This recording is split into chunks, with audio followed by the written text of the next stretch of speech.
16 de septiembre de 1977. París. Avenue Georges Mandel, número 36. Un apartamento en el barrio más exclusivo de la ciudad. Cuando el ama de llaves entra esa mañana, encuentran a una mujer de 53 años tendida en el suelo. Su mayordomo estaba en la habitación de al lado. Y aún así, nunca había estado más sola en su vida. La mujer que había llenado los teatros más grandes del mundo. La que había hecho llorar a públicos de miles de personas con una sola nota. La voz que Leonard Bernstein llamó la Biblia de la ópera. Muerta en un apartamento que ni siquiera era suyo. Porque el hombre que lo pagaba llevaba 2 años muerto. Y antes de morir, había elegido a otra. Eso es lo que nadie te cuenta de esta historia. Ya que la mujer considerada la cantante más grande del siglo XX pasó sus últimos años esperando en un apartamento que un hombre casado con otra pagaba por lástima o por culpa. Que renunció a su carrera, a su voz y a su ciudadanía por un hombre que nunca la hizo su esposa. Que perdió un hijo que ese mismo hombre le pidió que no tuviera. Y que al final murió con su mayordomo en la habitación de al lado y todo el silencio del mundo encima. Su nombre era María Callas. Y el apartamento donde murió cuenta una historia que sus discos nunca pudieron. Para entender ese apartamento hay que entender primero a la mujer que lo habitó. ¿De dónde venía? ¿Qué le robaron antes de que Onassis le robara todo lo demás? Y cómo la voz más grande del siglo XX terminó apagándose en silencio en una ciudad que la había adorado. Mano, esa historia empieza muy lejos de París. Empieza en Nueva York, en una familia que no la quería como era, y en una madre que la convirtió en instrumento antes de que aprendiera a ser persona. 2 de diciembre de 1923. Nueva York. Flower Fifth Avenue Hospital. Nace María Ana Cecilia Sofía Kalogeropoulou, hija de inmigrantes griegos en Manhattan. Su padre, farmacéutico, americaniza el apellido primero a Kalos y luego a Callas porque en Nueva York los apellidos griegos pesan como piedras. Su madre, Evangelia, conocida como Litza, es una mujer con ambiciones artísticas frustradas y un resentimiento hacia el mundo que nunca aprendió a esconder. Litza tiene una hija mayor, Jackie, a quien adora. Y luego tiene a María. Desde el principio las diferencias son brutales. Jackie es la favorita. María es el proyecto. Litza descubre que la niña tiene una voz extraordinaria y decide algo que ninguna madre debería decidir sobre una hija de 5 años. Decide que esa voz no le pertenece a María, le pertenece a ella. Desde los 5 años María canta en público. No porque quiera, porque su madre la pone frente a la gente y espera. Y la niña aprende rápido que cuando canta su madre sonríe. Y cuando su madre sonríe, el ambiente en casa es soportable. La risa de su madre es la única moneda de cambio que María conoce desde niña. En 1937 Litza toma una decisión que cambia todo. El matrimonio con George se ha deteriorado más allá de cualquier posibilidad de rescate. Litza recoge a sus hijas y se las lleva a Atenas. No le pregunta a María si quiere ir. No le explica qué significa dejar Nueva York. Simplemente la sube a un barco y cruza el Atlántico. María tiene 13 años y no ha elegido nada de su propia vida todavía. En Atenas estudia con María Trivella primero y luego con Elvira de Hidalgo, una soprano de coloratura española, que se convierte en su maestra central. De Hidalgo reconoce en ella algo que no había visto antes. No solo una voz extraordinaria, una capacidad para absorber la técnica del bel canto con una velocidad que dejaba a los otros alumnos años atrás. Pero entonces llega la guerra. 1941. Los alemanes ocupan Grecia. Atenas se convierte en una ciudad donde la gente muere de hambre en las calles. Los inviernos de la ocupación son brutales. La comida escasea hasta un punto que hoy es difícil de imaginar. Y Litza toma la decisión más oscura de todas. María lo contó después a amigos cercanos. Su madre la presionó a salir con soldados italianos y alemanes de la ocupación, para traer comida, para traer dinero. La niña que había aprendido que la única moneda de cambio que tenía era agradar a su madre, aprende en la ocupación lo que eso significa en su forma más brutal. Callas describió esos años como una humillación permanente, como algo que nunca pudo olvidar completamente, como la primera traición de una larga lista. Pero siguió cantando, porque era lo único que era completamente suyo. En esos años de ocupación canta Tosca, Fidelio, Caballeria Rusticana en el Teatro Nacional griego. Con la ciudad hambrienta afuera, con miopía severa que la dejaba prácticamente ciega en escena, con una voz que ya en ese momento hacía que los directores se miraran entre sí sin saber exactamente qué estaban escuchando. En 1945 deja Grecia. Ha cantado 56 funciones en 7 óperas. Tiene 21 años y lleva encima todo el peso de una infancia que nunca fue suya. Lo que no sabe todavía es que los hombres que van a rodear su vida adulta van a perfeccionar lo que su madre empezó. La tradición de usar su talento sin preguntarle si está de acuerdo. Pero antes de eso viene algo que el mundo nunca había visto. Viene la voz. Hay una herida en la vida de María Callas, que viene antes de Meneghini, antes de Onassis, antes de todos los hombres que la usaron y la dejaron. Viene de su madre. Evangelia Dimitriadou, conocida como Litsa, es una mujer que llegó a los Estados Unidos desde Grecia con ambiciones artísticas propias que la vida no cumplió. Se casó con George Kalogeropoulos, tuvo hijos, y encontró en la voz extraordinaria de su hija menor la oportunidad de vivir lo que ella nunca pudo ser. Desde los 5 años María canta en público, no porque quiera, porque Litsa la pone frente a la gente y espera. Y la niña aprende rápido que cuando canta su madre sonríe, y que cuando su madre sonríe el ambiente en casa es soportable. Esa es la primera transacción, la voz de María a cambio de la aprobación de Litsa. En Atenas durante la ocupación alemana, esa transacción se vuelve más oscura. Callas lo contó después a amigos cercanos, entre ellos la soprano Giulietta Simeonato. Su madre la presionó a recibir en casa a soldados italianos y alemanes, a pasar tiempo con ellos, a impresionarlos, para traer comida, para traer dinero, para que la familia sobreviviera. La niña que había aprendido que su única moneda de cambio era agradar a su madre, aprende durante la ocupación lo que eso significa en su versión más brutal. Callas nunca usó la palabra violación para describir esos años. Usó otras palabras: humillación, pérdida, algo que no se perdona. Pero siguió cantando, siguió obedeciendo, porque no había aprendido todavía que tenía derecho a negarse. En 1950, ya con su carrera en ascenso y su matrimonio con Meneghini establecido, María toma una decisión que dice mucho sobre la parte de ella que todavía quería creer que las cosas podían ser diferentes. Invita a su madre a acompañarla en su primer viaje a México. Es un intento de reconciliación, quizás el último. El viaje resulta desastroso. Las viejas fricciones reaparecen con una violencia que los años no han suavizado.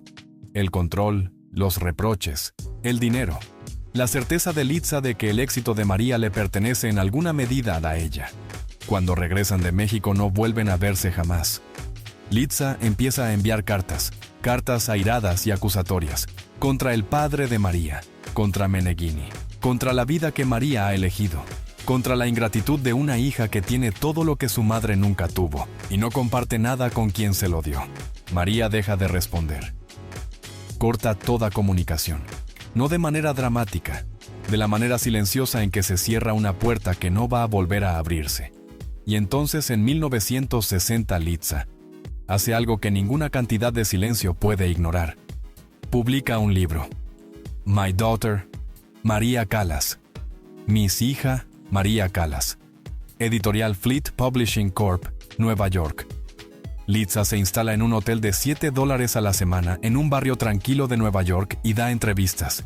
Se presenta como la madre sacrificada que descubrió el talento de su hija y la llevó al éxito. Relata la infancia, la dureza económica, el papel central que ella tuvo en todo lo que María llegó a ser. Y luego acusa a María de ingratitud, de haberla abandonado después de la fama. Van de dejarla en la miseria mientras ella vive en mansiones y canta en los mejores teatros del mundo. Cuando el libro llega a manos de María Callas, ella lo lee entero.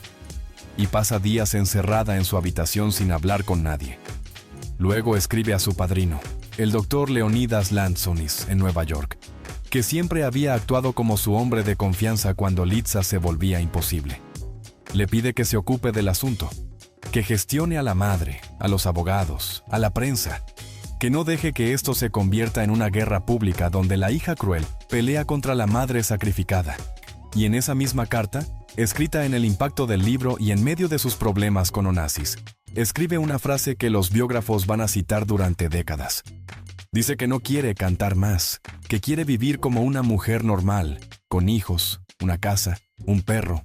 La mujer que el mundo llama la divina, en el momento más bajo de su vida privada.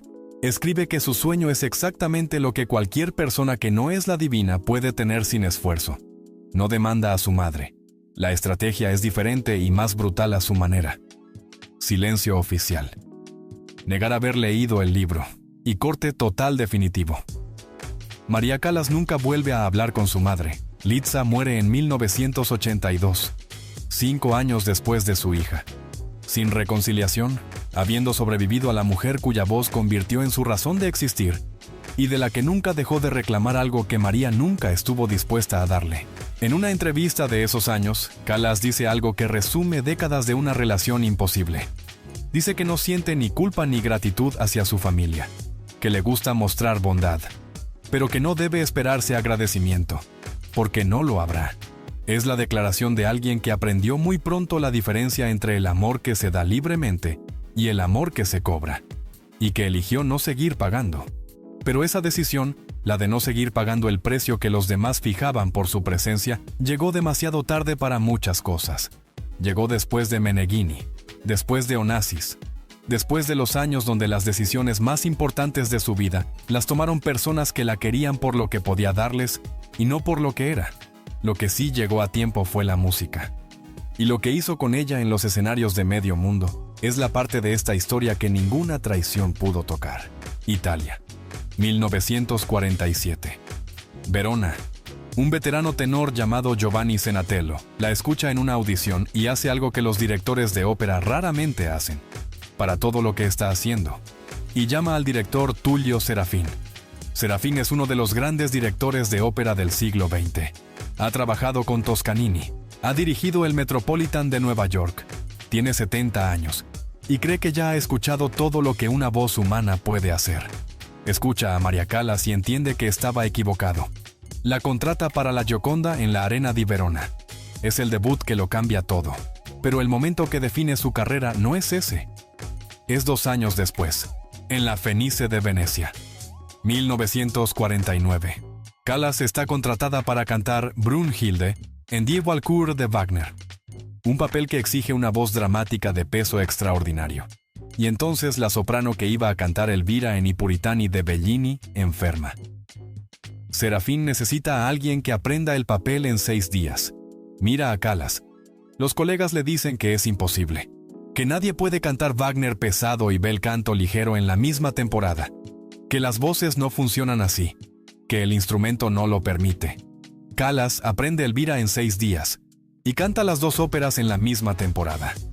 La crítica no habla de buen rendimiento, habla de milagro, porque lo que Callas hace con I Puritani no es solo cantar las notas, es transformar completamente el entendimiento de lo que ese papel puede ser. La voz que lleva el peso de Wagner tiene una agilidad y una flexibilidad que el bel canto más puro exige, y las combina de una manera que ninguna soprano había logrado antes. Para entender por qué eso era imposible, hay que entender cómo funciona una voz operística. Las sopranos dramáticas cantan papeles de Wagner, Verdi pesado, roles que exigen volumen y poder, y una resistencia física extraordinaria. Las sopranos de coloratura cantan bel canto, Bellini, Donizetti, óperas del siglo XIX que exigen agilidad extrema, trinos perfectos, escalas ejecutadas a una velocidad que el ojo apenas sigue. Son 2 mundos técnicos que la tradición operística considera incompatibles. Callas los hace compatibles. Y al hacerlos compatibles, no solo demuestra que es una artista extraordinaria, reabre para el siglo XX un catálogo entero de óperas que llevaban décadas sin escenificarse porque nadie creía que existieran voces capaces de interpretarlas. Anna Bolena de Donizetti, Il Pirata de Bellini, La Vestale de Spontini.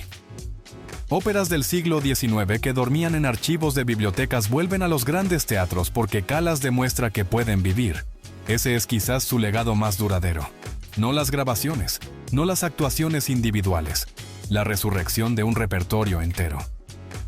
En los años siguientes, la Scala de Milán se convierte en su hogar artístico, y ahí ocurre algo que transforma definitivamente la ópera del siglo XX.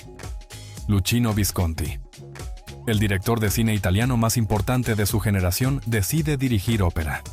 No porque le apasione la ópera en general, sino porque existe María Callas. En una frase que se repite en todas sus biografías, Visconti dice que dirigió ópera solo por ella. Juntos producen entre 1954 y 1957 una serie de producciones que cambian lo que el público espera de un escenario de ópera. La Vestale, La Traviata, La Sonámbula, Anna Bolena.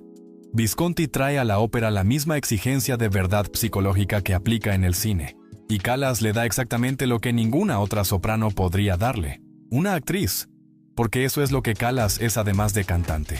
Una actriz que usa la voz como instrumento dramático de una manera que el mundo de la ópera no había visto desde las grandes divas del siglo XIX.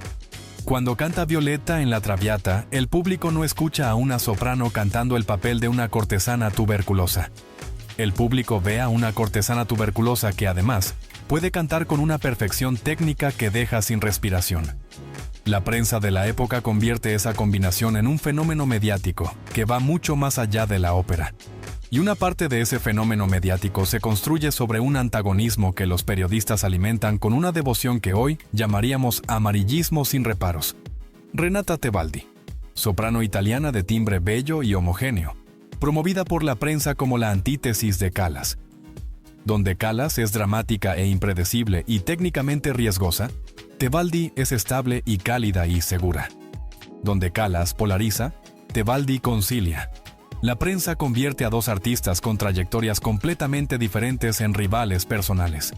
Se atribuye a Tebaldi la frase de que ella tiene algo que Callas no tiene: el corazón. Se atribuye a Callas la comparación de que entre ella y Tebaldi, la diferencia es la del champán y la Coca-Cola. Ambas frases son probablemente apócrifas o sacadas de contexto. En 1968, cuando la rivalidad ya lleva años siendo manufacturada por los medios, las dos mujeres se visitan cordialmente en el Metropolitan Opera. Tebaldi declarará un año después de la muerte de Callas que la rivalidad fue creada por periódicos y fans, y que Callas era algo inusual que el mundo de la ópera no había visto antes. Pero el escándalo que realmente define la imagen pública de Callas en esa época no es la rivalidad con Tebaldi. Es la noche del 3 de enero de 1958, en Roma. El Teatro de la Ópera de Roma inaugura su temporada con Norma. En el palco presidencial está Giovanni Gronchi, presidente de la República Italiana. La función está agotada. La prensa internacional está ahí. Es la noche más importante de la temporada operística de Roma. Callas entra al escenario con bronquitis y traqueitis. Tiene fiebre. Los médicos le han dicho que no debería cantar. Ella decide que no puede cancelar. Canta el primer acto. Y en el intermedio toma la decisión que va a perseguirla durante años. No puede continuar. El director del teatro anuncia la cancelación al público. El escándalo es inmediato y brutal. La prensa internacional publica que Callas abandonó al presidente de Italia en un palco. Que es una diva sin profesionalismo. Que el temperamento la domina. Los certificados médicos existen. La bronquitis existe. La fiebre existe. Pero la narrativa ya está instalada. Y las narrativas sobre las divas de ópera tienen una vida propia que los hechos raramente pueden detener.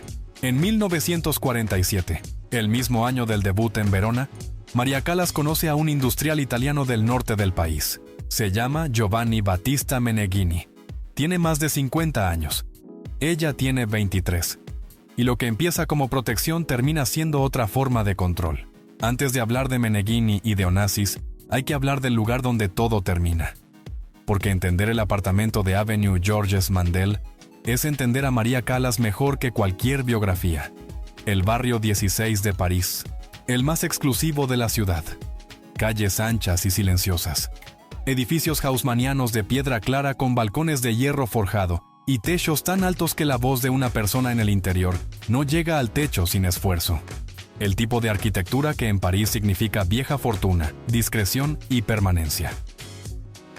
Avenue Georges Mandel, número 36. a pocos minutos caminando de Avenue Foch, donde Aristóteles Onassis tiene su propio apartamento. Esa proximidad no es coincidencia. Onassis la instaló ahí, pagaba el alquiler, visitaba cuando quería. Y cuando se casó con Jackie Kennedy, siguió pagando el apartamento de Callas como quien paga una deuda que no puede saldar completamente. Dentro del apartamento, el visitante encuentra algo que no espera en el hogar de la mujer más famosa del mundo de la ópera. Silencio. No el silencio vacío de un lugar abandonado. El silencio específico de alguien que vive mirando hacia adentro. Las partituras están por todas partes, anotadas con su caligrafía, marcadas en los márgenes con indicaciones que solo ella entiende completamente. Los discos apilados en estanterías, sus propias grabaciones que escucha críticamente, buscando lo que pudo haber hecho diferente. En el salón principal, muebles clásicos franceses y algunos objetos griegos. Fotografías de escenarios en las paredes. La Scala, el Metropolitan, Covent Garden. Los momentos de gloria fijados en papel fotográfico en las paredes del lugar donde la gloria ya no existe. En los armarios, los vestidos de Yves Saint Laurent, que Mónica Bellucci usará décadas después en un espectáculo sobre su vida. Seda, alta costura, el guardarropa de una mujer que ya no tiene a dónde ponérselos. Un piano en el despacho, donde estudia partituras incluso en años de retiro, donde escucha sus grabaciones, donde pasa horas que el mundo de afuera no ve, y sus perros. Los únicos seres en ese apartamento que no tienen agenda propia, que no quieren nada de ella, que simplemente están. Ferruccio Mezzadri, su asistente, vive o pasa gran parte del tiempo en el apartamento. Se ocupa de la logística, de las gestiones prácticas, de que la vida cotidiana funcione. Es leal, es discreto, pero también es empleado. Y hay una diferencia entre la compañía de alguien que cobra y la compañía de alguien que elige estar. Basso de Betsy, pianista amiga, visita con frecuencia creciente en los últimos años. Y va acumulando influencia sobre los asuntos de Callas, con una discreción que después de la muerte va a generar acusaciones serias sobre el destino de parte de su herencia. Este es el mundo de María Callas en sus últimos años. Un apartamento hermoso en el barrio más exclusivo de París, pagado por un hombre muerto, habitado por una mujer que fue la voz más grande del mundo, rodeada de objetos que recuerdan lo que fue, y de un silencio que recuerda lo que ya no puede ser. Pero para entender cómo llegó aquí, hay que entender a los dos hombres que construyeron esta prisión dorada. El primero se llamaba Meneghini, el segundo se llamaba Onassis. Y los dos encontraron en María Callas exactamente lo mismo. Una mujer cuyo talento extraordinario convivía con una necesidad de amor tan profunda, que la hacía vulnerable a cualquier hombre dispuesto a fingir que la protegía.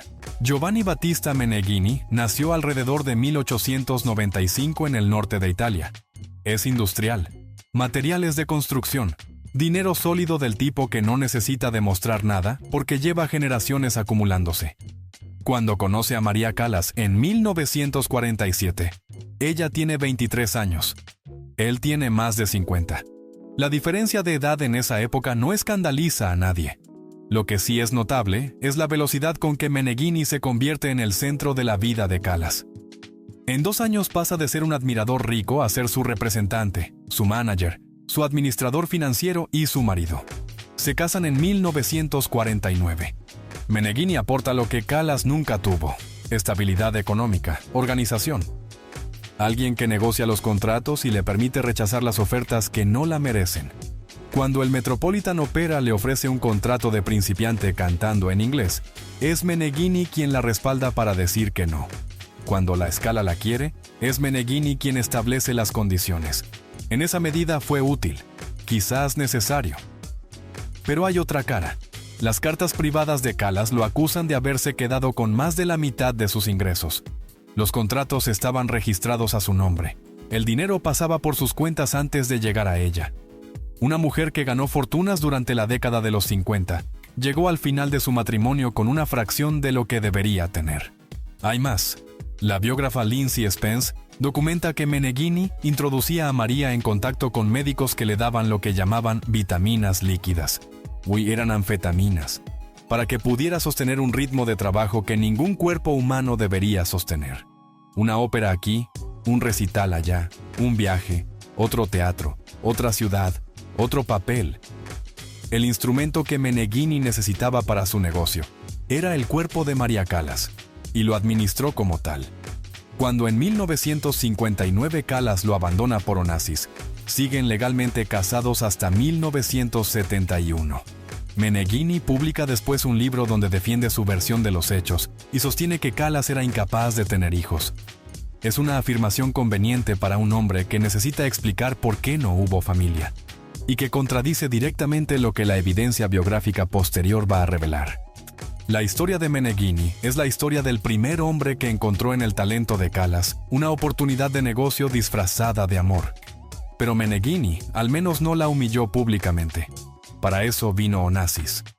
1957. Venecia.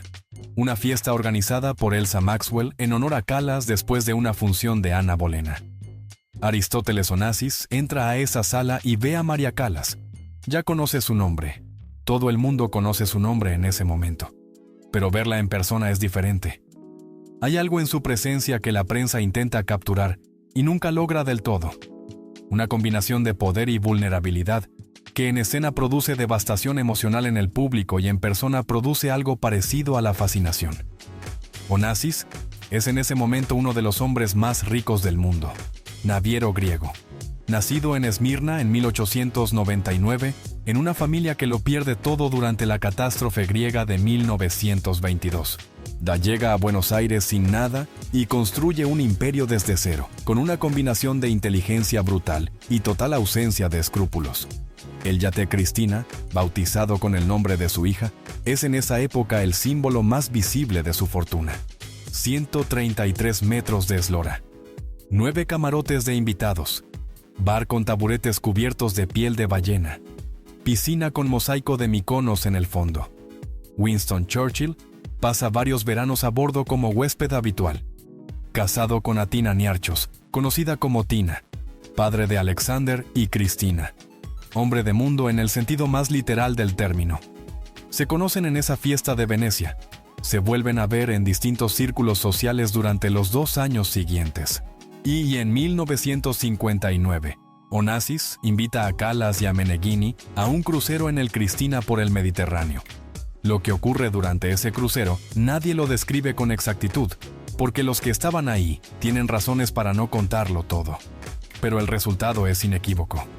Cuando el yate regresa a Puerto María Callas, ya no mira a Meneghini de la misma manera, y Onassis ya no disimula el interés. Semanas después, Callas abandona a Meneghini.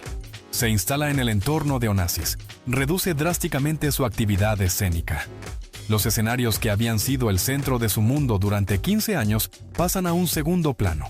Onassis tiene un yate, tiene islas, tiene propiedades en 4 países y tiene la convicción de que el mundo se organiza de acuerdo con sus deseos. El Cristina se convierte en el hogar flotante de una relación que el mundo entero sigue como si fuera una telenovela de lujo. Callas encubierta, Onassis a su lado. Las fotografías de los paparazzi desde las lanchas que se acercan. La imagen de la pareja más glamorosa del mundo. Pero dentro de esa imagen, hay algo que la prensa no muestra. Onassis nunca propone matrimonio. Los años pasan, 1960, 1961, 1962. Callas sigue siendo su amante. Sigue siendo la mujer con quien aparece en público cuando necesita a alguien a su lado. Pero el anillo no llega. Y Callas espera. Renuncia a la ciudadanía estadounidense en 1966. Es un paso legal complejo que, entre otras consecuencias, le permite que las leyes griegas reconozcan la disolución de su matrimonio religioso con Meneghini. Todos entienden lo que significa ese gesto. Callas está preparando el terreno para casarse con Onassis. Onassis no dice nada. Y luego está el tema del hijo. La biógrafa Lindsay Spence compila evidencia de que Callas quedó embarazada al menos 2 veces de Onassis. La primera vez en 1960. Existe incluso un certificado de nacimiento griego que registra un varón nacido el 30 de marzo y muerto pocas horas después del parto. El biógrafo Nicholas Gage documentó ese nacimiento basándose en ese certificado emitido en 1998. Otros biógrafos y el propio Meneghini cuestionan la versión.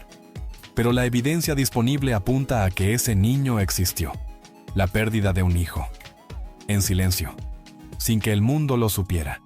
Y luego en 1966, Callas queda embarazada nuevamente. Lo que ocurrió después es uno de los momentos más oscuros de esta historia. Onassis le dice que si tiene ese hijo termina la relación, que no está dispuesto a ser padre en ese momento de su vida, que tiene que elegir. La mujer que de niña aprendió que la única moneda de cambio que tenía era obedecer a quien tenía poder sobre ella, toma la misma decisión que tomó de niña. Elige al hombre, pierde al hijo. Y el hombre, 2 años después, la abandona de todas formas. 20 de octubre de 1968. El mundo entero se entera al mismo tiempo. Aristóteles Onassis se casa con Jacqueline Kennedy en la isla de Escorpios. Callas se entera 3 semanas antes. Piénsalo, 3 semanas. Lo suficiente para saber qué va a ocurrir. No lo suficiente para poder hacer nada. 3 semanas de esperar que algo cambie, sabiendo que nada va a cambiar. El día de la boda, las fotografías de Jackie Kennedy y Onassis en Escorpios ocupan las primeras páginas de todos los periódicos del mundo. Jackie con ese vestido de Valentino marfil. Onassis con esa sonrisa de hombre que ha conseguido exactamente lo que quería. En público, Callas mantiene la ironía amarga que es su escudo desde niña. Dice a la prensa que Jacqueline hizo bien en darle a sus hijos un abuelo. Es una frase brillante. Es también la frase de alguien que usa el humor exactamente de la manera en que lo aprendió de niña, para no desmoronarse delante de las cámaras. Pero Onassis no desaparece completamente de su vida después de casarse con Jackie. El matrimonio con la viuda Kennedy resulta ser exactamente tan glamoroso y exactamente tan vacío, como cualquier persona con ojos podría haber predicho. Jackie tiene sus propios recursos, su propia independencia, sus propios términos. Onassis, acostumbrado a mujeres que organizan su vida alrededor de él, encuentra en Jackie a alguien que no va a hacer eso. Sigue visitando a Callas en París. Sigue pagando su apartamento. El chofer de la familia y la secretaria personal de Onassis coinciden en que se seguían viendo con regularidad. Una vez al mes, hasta la muerte del naviero. La describe como su verdadera esposa, aunque nunca se casaron. Es la clase de frase que suena romántica y es en realidad una crueldad. Llamar verdadera esposa a una mujer a quien nunca quisiste hacer esposa es reconocer el daño sin asumir ninguna responsabilidad por él. Onassis muere el 15 de marzo de 1975 en el Hospital Americano de Neuilly-sur-Seine, 79 años.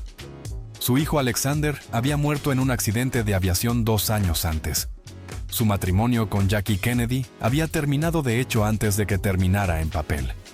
Callas sigue en Avenue Georges Mandel cuando llega la noticia. Le quedan 2 años. Y la voz que podría haberle dado algo a qué aferrarse ya no está ahí de la manera en que estuvo. Hay una pregunta que los musicólogos y los médicos han debatido durante décadas sin llegar a un acuerdo definitivo. ¿Qué le pasó exactamente a la voz de María Callas? La respuesta más simple es que la usó demasiado y demasiado pronto. El repertorio dramático pesado, Wagner, Verdi, Puccini, sobre una voz que algunos especialistas consideran que era esencialmente lírica con capacidad dramática extraordinaria, dejó cicatrices que no se curan. La respuesta más compleja tiene varias capas. La primera es la dieta. Los 36 kilos que perdió en 18 meses entre 1953 y 1954 no solo cambiaron su imagen, debilitaron los músculos de la laringe y el soporte respiratorio que una voz de esa magnitud necesita para funcionar. Si el diafragma que permite sostener una nota durante 20 segundos requiere masa muscular que la dieta eliminó. La segunda es la carga de trabajo. Meneghini administraba su agenda como si el instrumento fuera indestructible. Ópera aquí, recital allá, grabación, otra ciudad, otro papel. El cuerpo humano no está diseñado para ese ritmo indefinidamente. La tercera es la que nadie supo ver a tiempo. En 1975, 2 años antes de su muerte, el doctor Mario Jacobazzo la examina y detecta algo que los médicos anteriores habían ignorado o confundido con depresión o problemas psicológicos. Dermatomiositis. Una enfermedad rara del tejido conectivo que ataca los músculos y los ligamentos, incluyendo los de la laringe. Los síntomas que los biógrafos describen en sus últimos años encajan perfectamente. Sí, a las manos hinchadas y de color violáceo, la postura encorvada, la debilidad generalizada, la voz que en los últimos conciertos ya no obedecía las órdenes que el cerebro le daba. Los foniatras Franco Fusi y Nico Paolillo analizan espectrogramas de sus grabaciones de los años 50 hasta los 70 y documentan el deterioro con precisión científica, el vibrato haciéndose irregular, la afinación subiendo involuntariamente, la extensión del registro reduciéndose año tras año. El tratamiento con corticoides mejoró transitoriamente la voz, pero los corticoides a largo plazo tienen consecuencias cardiovasculares que los médicos de la época no siempre pesaban adecuadamente.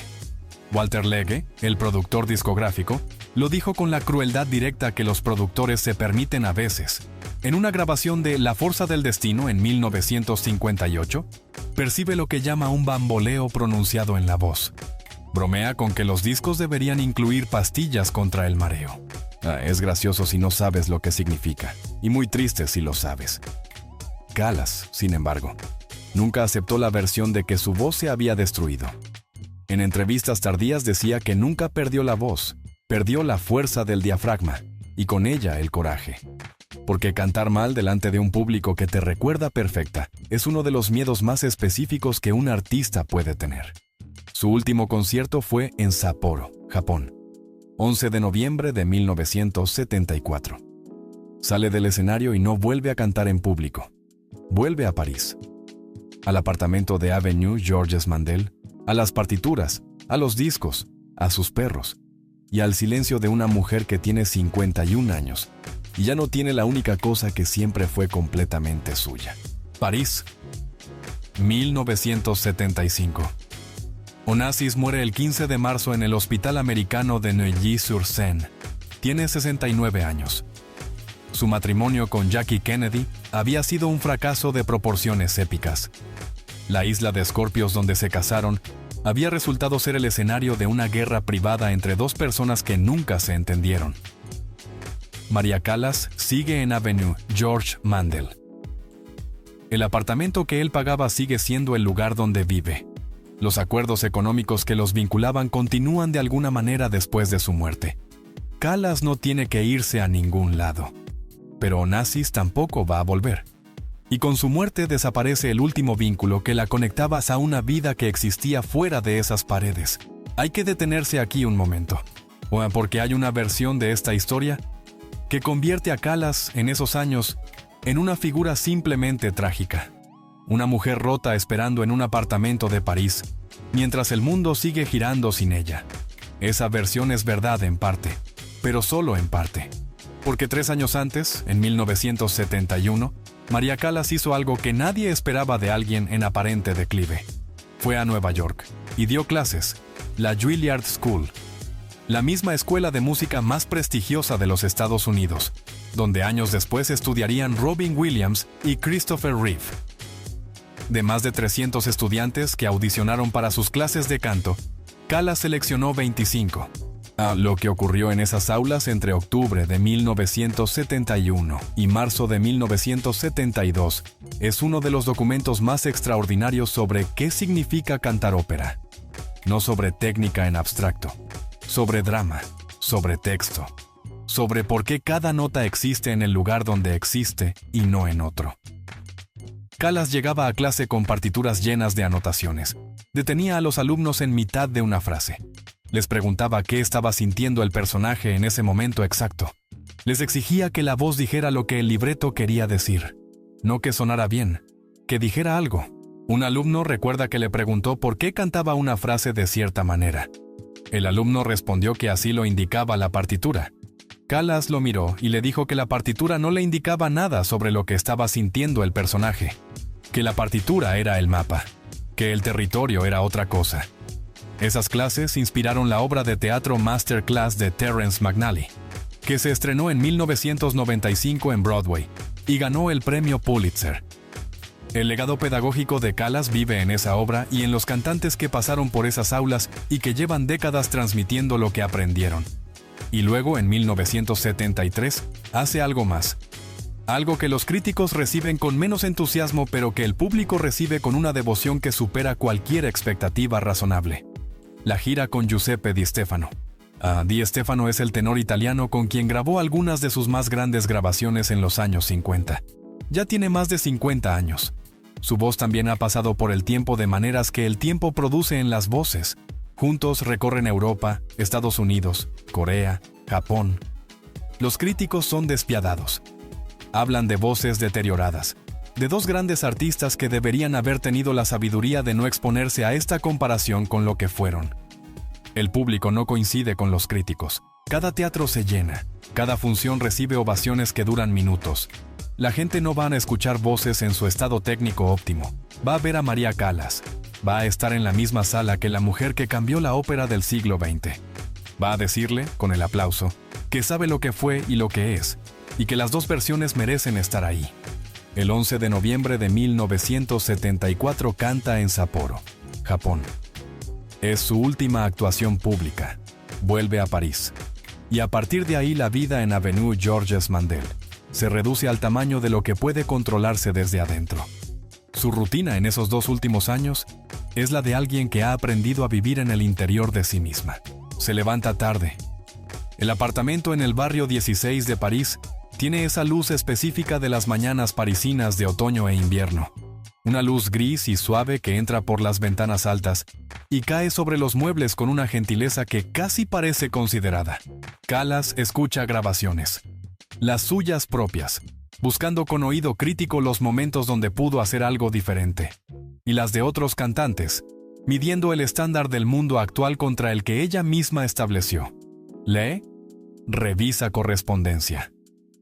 Escribe cartas que las biografías posteriores revelarán como documentos de una mujer que todavía tiene proyectos, todavía tiene ideas, todavía hace planes. Sale a caminar con sus perros.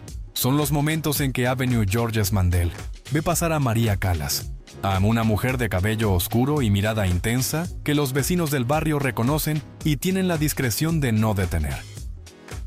El barrio 16 de París es de esa clase de lugares donde la celebridad se respeta precisamente ignorándola.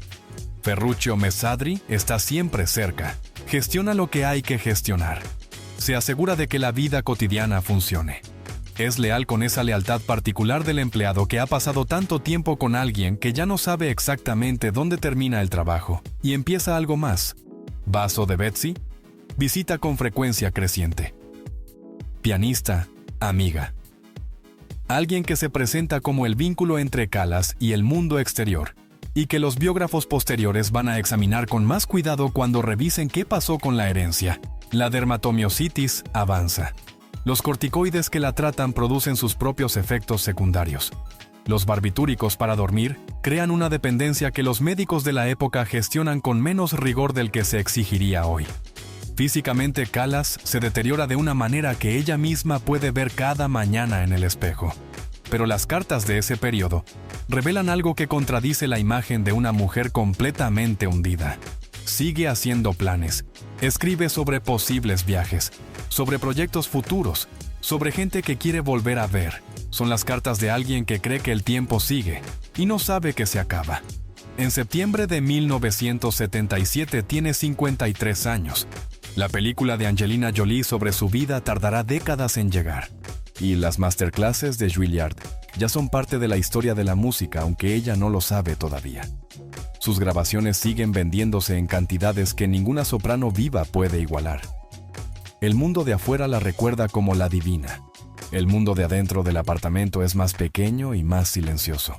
Y en ese silencio, el 15 de septiembre de 1977, María Callas vive su último día. 16 de septiembre de 1977. Avenue Georges Mandel, 36. París. Cuando el ama de llaves entra al apartamento esa mañana, encuentra a María Callas en el suelo. Ferruccio Messadri está en la habitación de al lado. Nadie sabe exactamente a qué hora cayó. Nadie sabe cuánto tiempo estuvo ahí. El médico certifica paro cardíaco, infarto agudo de miocardio, 53 años. No se practica autopsia antes de la cremación. La causa exacta de muerte nunca se establece con la precisión que la ciencia habría podido dar. Los corticoides, los barbitúricos, la dermatomiositis, el corazón que llevaba años bajo una carga que ningún cuerpo humano debería soportar. Todo eso y lo que los médicos de la época llamaban corazón roto, sin saber exactamente qué diagnóstico poner en el certificado. El 20 de septiembre de 1977, la iglesia ortodoxa griega de la Rue Georges Bizet, en París. El funeral es pequeño, íntimo, pero cuando el féretro sale por las puertas, hay 600 personas en la calle que no son prensa ni familia ni allegados. Son gente que fue a despedirla. Cuando el féretro pasa, gritan «Bravo María». No lloran, aplauden, como si fuera el final de una función, como si supieran que lo que se va merece el mismo reconocimiento que recibió cuando estaba viva. Las cenizas se depositan en una urna en el columbario del cementerio Père Lachaise. Y entonces, ocurre algo que nadie esperaba. En 1979, menos de 2 años después de la muerte, la urna desaparece del columbario. Alguien roba las cenizas de Maria Callas. Giovanni Battista Meneghini, el exmarido, confirma el robo a la prensa. Las autoridades francesas investigan. La policía francesa recupera la urna semanas después. Los autores del robo, si los hubo detenidos, nunca trascendieron a los medios públicos. Pero el episodio hace que quienes cuidan de su legado tomen una decisión. Las cenizas no van a volver al Père Lachaise. El gobierno francés facilita un avión. El 3 de junio de 1979, la urna con las cenizas de Maria Callas viaja de París a Atenas. La acompaña Vaso de Betsy. En el aeropuerto de Atenas la reciben el ministro de Cultura, el ministro de Defensa y autoridades de la Marina griega. La urna es cubierta con la bandera griega. Una torpedera de la Marina griega lleva las cenizas desde el Pireo Mar adentro hacia el Egeo, y ahí las esparcen. En el mar Egeo, como ella había pedido en vida. El mar de sus ancestros. El mar que los griegos consideran el centro del mundo desde hace 3000 años. Cerca de Scorpios, la isla donde Aristóteles Onassis se casó con Jacqueline Kennedy en octubre de 1968. La isla que fue el símbolo más visible de la humillación más grande de su vida. Sus cenizas terminaron en el mismo mar que la isla donde Onassis la reemplazó. Eso no es coincidencia. O si lo es la clase de coincidencia que la vida reserva para las historias que no necesitan dramatismo añadido porque ya lo tienen todo. En el Père Lachaise hoy hay solo una placa. El nicho está vacío. Las cenizas de Maria Callas están en el Egeo desde 1979. En algún lugar entre esas aguas donde los griegos desde hace milenios creen que termina y empieza todo. 47 años después de su muerte, Maria Callas volvió a ocupar las primeras páginas de los periódicos del mundo. No porque alguien hubiera encontrado grabaciones inéditas, no porque se hubiera descubierto algún secreto nuevo sobre Onassis o sobre la voz perdida, sino porque una de las actrices más famosas del planeta decidió que ninguna historia del siglo XX merecía ser contada más que la suya. Venecia, el festival de cine más antiguo del mundo. Angelina Jolie sube las escaleras del Palazzo del Cinema. La película que acaba de presentar se llama María. La dirige Pablo Larraín, el cineasta chileno que ya había hecho lo mismo con Jackie Kennedy y con Diana Spencer, 2 mujeres extraordinarias atrapadas en el interior de sus propios mitos. Y ahora Callas. Cuando la película termina, el público del festival aplaude durante minutos. Para Jolie, es el papel más exigente de su carrera. No por la actuación, por lo que tuvo que hacer antes de actuar. 7 meses de entrenamiento vocal. 7 meses aprendiendo a producir con su cuerpo, algo que se pareciera a lo que Maria Callas producía con el suyo. No para engañar a los musicólogos, para entender desde adentro qué significa sostener una nota con el diafragma. ¿Qué significa abrirse completamente a través de la voz frente a 2000 personas? ¿Qué cuesta físicamente hacer lo que Callas hacía en el escenario? Jolie dijo en entrevistas que ese proceso le cambió algo. Que entender el instrumento de Callas desde adentro le permitió entender también el dolor de perderlo. O que cuando filmó las escenas de los últimos días en el apartamento de París, ya no estaba actuando el declive de una diva. Estaba actuando el duelo de alguien que ha perdido la parte de sí misma que más amaba. La película no es un biopic convencional. Larraín no sigue la cronología de nacimiento a muerte. La estructura es la misma que usó con Jackie y con Diana. Una mujer en un momento de crisis extrema. Los recuerdos llegando en oleadas.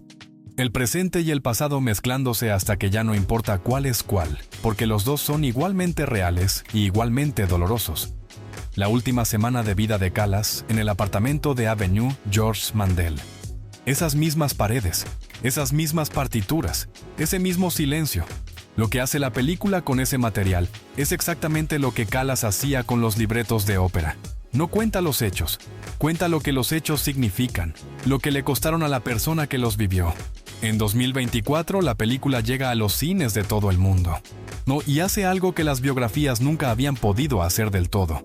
Le presenta a María Callas a generaciones que no la conocían, jóvenes que nunca habían escuchado Norma ni La Traviata, que no sabían quién era Onassis, que conocen a Angelina Jolie mucho mejor que a la divina, y que salen de la sala de cine buscando en sus teléfonos grabaciones de una mujer que murió décadas antes de que ellos nacieran.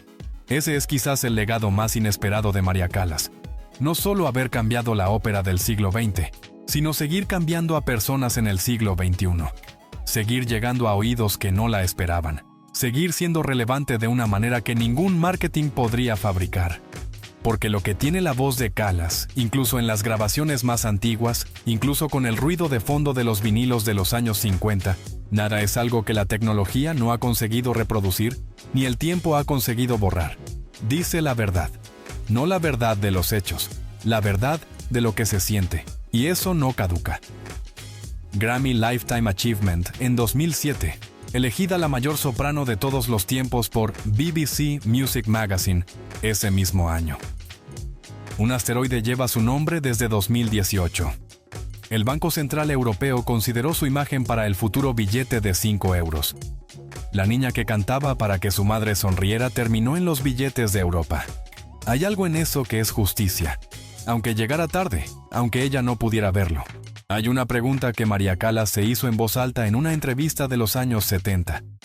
Le preguntaron si volvería a hacer lo mismo, si volvería a dejar todo por Onassis, si volvería a reducir la carrera, a sacrificar los escenarios, a esperar en un apartamento de París a un hombre que nunca llegó a ser lo que prometió. Se quedó en silencio un momento, y luego dijo que el amor no se elige con la misma lógica con que se elige una partitura, que una partitura tienes que dominarla, que el amor te domina a ti. Murió sin saber si esa respuesta era sabiduría o resignación.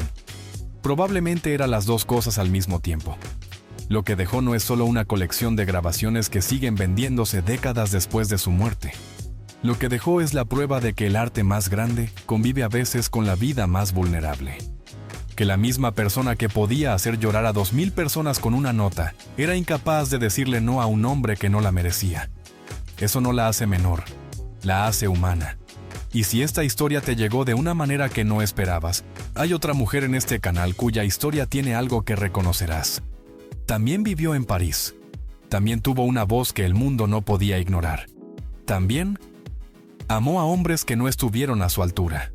También murió antes de tiempo en una ciudad que la adoraba y no la cuidó. Se llamaba Edith Piaf. Y ese video ya está esperándote en el canal.